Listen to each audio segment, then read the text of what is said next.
గారు 10 ఏళ్ళు మీరు పాలనలో ఉండి మీరు ఏం చేశారు? అప్పుడు ఎందుకు ఒక సంతకం చేసుంటే ఈ ఎప్పుడో రిలీజ్ అయిపోయాయి కదా అని చెప్పేసి వాళ్ళు అంటూ ఉన్నారు. మరి మీరేం చేశారు? మాట్లాడకుండా మీరు ఇస్తలేరు, మేము ఇది చేయము. 1 ఇయర్ లో ఒక్క నిమిషం రాములు గారు, ఉంది, మేము తప్పకుండా రాములు గారు మీ వాయిస్ బ్రేక్ అవుతోంది. ఒక్క నిమిషం అండి, మళ్ళీ నేను మీతో మాట్లాడతాను. సతీష్ గారు. రాములన్న ఇప్పుడు ఉల్టా చోరు మాట్లాడుతూ ఉన్నారు.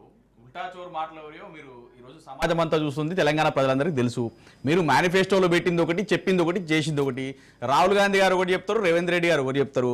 ఇప్పుడు ఈరోజు ఏదైతే 12,769 ఉన్న గ్రామాలు నువ్వు పెద్ద పెద్ద బడా కాంట్రాక్టులకు ఇచ్చే కోట్ల బిల్లులు ఇవ్వచ్చు, కానీ కేవలం సర్పంచులు ఇవాళ గ్రామంలో ఒక సర్పంచ్ ఒక ముఖ్యమంత్రితో సమానం. అక్కడ ప్రథమ పౌరుడు.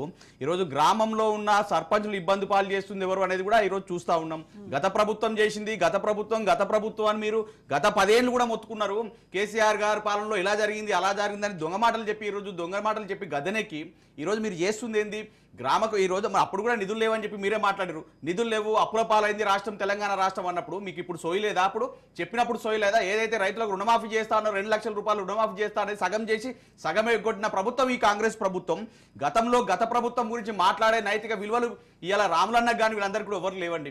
ఈరోజు ప్రజలందరికీ కూడా తెలుసు, గత ప్రభుత్వంలో కేసీఆర్ గారి పాలనలో పల్లె ప్రగతికి, పట్టణ ప్రగతికి ఎన్ని నిధులు ఇచ్చిండు. పల్లె ప్రగతికి 275 కోట్లు అయితే పట్టణ ప్రగతికి 150 కోట్లు ఇచ్చిన నెలకు ఇచ్చిన ఘనత మరి కేసీఆర్ గారి ప్రభుత్వంలో ఉంది. కేసీఆర్ గారి నాయకత్వంలో గతంలో పల్లె ప్రకృతి, నర్సరీలు, వైకుంఠ ధామాలు కానీ, మన ఊరు మనబడి కానీ, ఈరోజు మరి పారిశుద్ధ్య కార్మికులకు అక్కడ ఆటోలు కానీ, లేకపోతే ట్రాక్టర్లు కానీ, ఇంకొక రకంగా ఎన్నో విధాలుగా సేవలను అందించిన ప్రభుత్వం కేసీఆర్ గారి ప్రభుత్వం. గతంలో కేసీఆర్ గారి నాయకత్వంలో ఏ గ్రామం చూసినా కూడా, రాత్రి చూసినా పగలు చూసినా, ఏ రాత్రి చూసినా కూడా మరి ఎంత అద్భుతమైన స్ట్రీట్ లైట్స్ ఉన్నాయో చూస్తాం.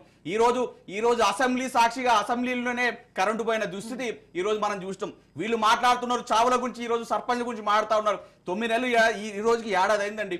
ఏడాది అయింది మీ ప్రభుత్వంలో ఉండి. ఈ రోజు మీరు చేస్తుంది ఏమంటే నిద్రా వ్యవస్థలో ఉంది ఈ ప్రభుత్వం. ఈ రోజు సర్పంచ్లందరూ కూడా ధర్నాలు చేస్తా ఉన్నారు. ఈ రోజు గవర్నర్ దగ్గరికి వెళ్ళి కూడా ముట్టడించిన రోజులు ఉన్నాయి. గవర్నర్ గారికి రిక్వెస్ట్ పెట్టిన రోజులు ఉన్నాయి.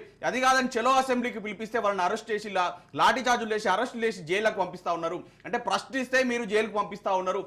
మీకు అసలు అవగాహన ఉందా? కాంగ్రెస్ నాయకులకు అవగాహన లేదు. పట్టణాల్లో పల్లెల్ని ఇప్పుడు మీరు మేం చెప్పేది కాదండి.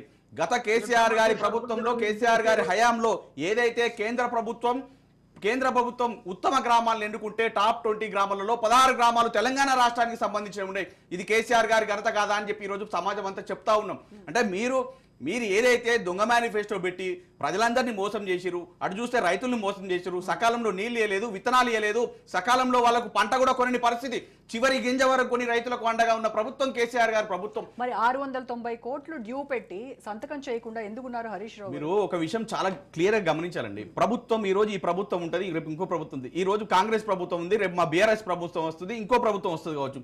ప్రభుత్వాలు మారుతూ ఉంటాయి. ప్రభుత్వాలు మారింది కాబట్టి ఈ రోజు మీరు మాట్లాడుతున్నారు. మీరు చాలా ఎగ్జాంపుల్ క్లియర్ చెప్తాను. నిన్న రాజ్యాంగాన్ని చేతిలో పట్టుకుని తిరిగే రాహుల్ గాంధీ గారు కనీసం ఏదైతే డాక్టర్ బాబాసాహెబ్ అంబేద్కర్ గారి విగ్రహాన్ని అలంకరించడానికి సమయం లేదా, డబ్బులు లేవా, మనుషులు లేరా అని చెప్పి అడుగుతా ఉన్నాం. అంటే వీళ్ళు హక్కులను కాలరాసే విధంగా ఏదైతే గత ప్రభుత్వంలో కేసీఆర్ గారు చేసి కాబట్టి నేను అది ఇవ్వం, ఆయనకు మంచి పేరు వస్తుంది. గత ప్రభుత్వంలో కాళేశ్వరం కట్టిరు కాబట్టి కాళేశ్వరం ఊగిపోయింది అని చెప్పి వీళ్ళకు అంటే ఒక దొంగ మాటలు చెప్పి ప్రజలను నమ్మిపుట్టే మాటలు చెప్పాలని ఒక ప్రయత్నంలో భాగంగా వీళ్ళు చేస్తా ఉన్నారు తప్ప ప్రజలందరూ ఎవరు కూడా నమ్మడానికి ఎవరు లేరండి. అంటే ఈ ఏడాది కాలంలో నువ్వు బడిగట్టింది లేదు, గుడిగట్టింది లేదు. నువ్వేదైనా చేస్తే కదా ప్రజలు నిన్ను మెచ్చుకునేది. నువ్వు అసెంబ్లీకి వెళ్ళి మాటలు మాట్లాడదాం, దంచి కొడతా అంటే ఎవరింటారండి? ఈ రోజు మీరేదైనా చేస్తే సమాజానికి ఉపయోగపడదో, తెలంగాణ ప్రజలకు ఉపయోగపడదో, తెలంగాణ గ్రామాలకు ఉపయోగపడదో, లేకపోతే యువతకు ఉపాధి అవకాశాల్లో ముందుకు రావాలి. కానీ ఇంకోటి మీరు ఇప్పుడు నిన్న చూసినామండి. ఒకటి మీరు వృధా ఖర్చు పెట్టిరని చెప్తూ నిన్న వేములవాడ రాజన్న సాక్షిగా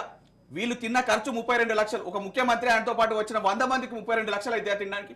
అది రాజన్న ఏదైతే వేములవాడ రాజన్న దాంట్లో వాళ్ళు ఎందుకు బిల్లు కట్టాలని చెప్పి ఈరోజు సమాజం అంతా నవ్వుతా ఉంది, చూస్తూ ఉంది. పేపర్లను చూస్తూ ఉంటే నవ్వుకునే పరిస్థితి.